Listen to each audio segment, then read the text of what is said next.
तो आपको वो बात समझ में नहीं आई। अगर आपने घूमने फिरने में समय बिता दिया, आप अपने अध्यापक, अपने टीचर, अपने गुरु की बात को नहीं माना, तो आप जब रिजल्ट आएगा, जब एग्जाम देंगे तो आप फेल हो जाएंगे।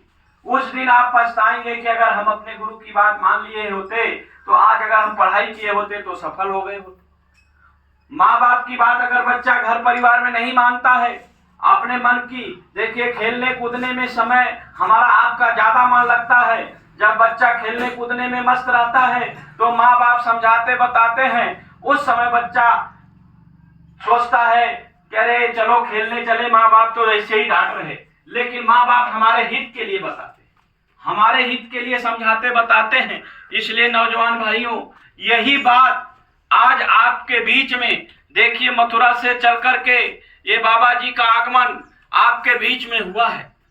तो आपको यही बात बताने के लिए कि जैसे हम आप दुनिया का काम करते हैं, पढ़ाई लिखाई करते हैं, घर परिवार मकान में रहते हैं, और उसके बाद कोई 10 साल 20 साल 40 साल 60 साल कोई गारंटी नहीं है, फिर हम आप इस दुनिया से चले जाते हैं। आखिर कहाँ जाते हैं, इसी का भेद महात्मा जी बताने जा रहे। हमारी ये शरीर है, अगर ये शरीर अभी है, चाहे नौजवान हो, चाहे बूढ़ा हो, चाहे बच्चा हो, लेकिन कोई गारंटी नहीं। शरीर से ऐसी कौन सी शक्ति निकलती है जिसको निकल जाने के बाद इस शरीर को कोई पूछता नहीं है।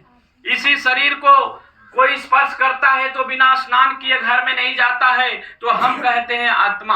आप बताइए, यहाँ शरीर के अंदर बैठी जीवात्मा, अगर जीवात्मा निकल जाए तो ये शरीर को कोई स्पर्श भी करेगा तो बिना स्नान किए घर में नहीं जाएगा। तो कीमत इस जीवात्मा की है। लेकिन हम दुनिया का जितना भी काम करते हैं, ये घर परिवार मकान पढ़ाई लिखाई बाल बच्चों में, ये सब इसी शरीर के सुख के लिए करते हैं। हम अपनी जीवात्मा के लिए कुछ नहीं करते। जीवात्मा का भोजन है भजन, तो भजन कैसे करेंगे? जैसे हमने पढ़ने के लिए विद्यालय में गया, ये भौतिक ज्ञान मिला, बचपन में माँ बाप ने सिखाया, ये यहाँ का ज्ञान सिखाया, लेकिन भगवान से मिलने का रास्ता कोई संत महात्मा फकीर ही बताएंगे।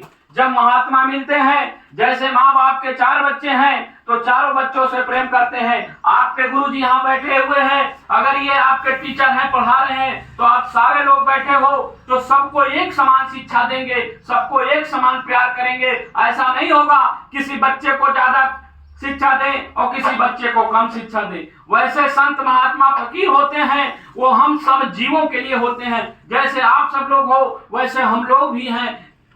इसीलिए क्योंकि हम लोग, हो सकता है पहले एडमिशन ले लिए, हम लोग चले गए, तो हम लोगों को आज यहाँ भेज दिया गया कि जाओ सबको ये बात बता दो।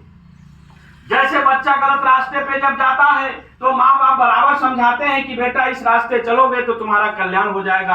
अगर बेटा बात को नहीं माने तो माँ बाप क्या करेंगे? वैसे जैसे गुरुजी ने कहा, गांव तो बड़ा है, लेकिन भाई वो तो अपने स्वविवेक के और स्व इच्छा के ऊपर बिल्कुल सत्य है।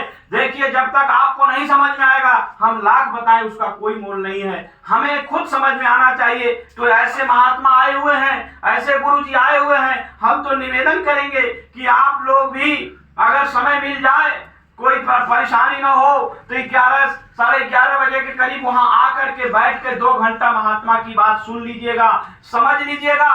बात अच्छी लगे तो ग्रहण करिए, नहीं अच्छी लगे तो प्रसाद दीजिए, अपने घर को आइए। कोई वहां जोर जबरदस्ती नहीं है। जैसे माँ बाप पैदा करके हमें आपको स्वतंत्र कर देते हैं, जब माँ बाप हमको अधिकार नहीं डांट सकते, बट बेटा अगर मनमानी जाने लगा तो माँ बाप चुप बैठते, तो महात्मा क्या करेंगे? महात्मा तो समझा ही सकते हैं। जब बच्चे विद्यालय में आने के बाद आप गुरुजी आपको 2 बार 4 बार समझाएंगे, आप ज्यादा मनमानी करोगे तो चुप हो जाएंगे। जैसा आप करोगे वैसा भरोगे। इसलिए प्रेमी भाइयों, ये बहुत सौभाग्य है, और सौभाग्य यह मानव तन मिलता है, और मानव तन मिलने के बाद हम बचपन में खेलने कूदने में, फिर पढ़ाई लिखाई में, फिर शादी विवाह हो गए, फिर बाल बच्चे हो गए, फिर इसी दुनिया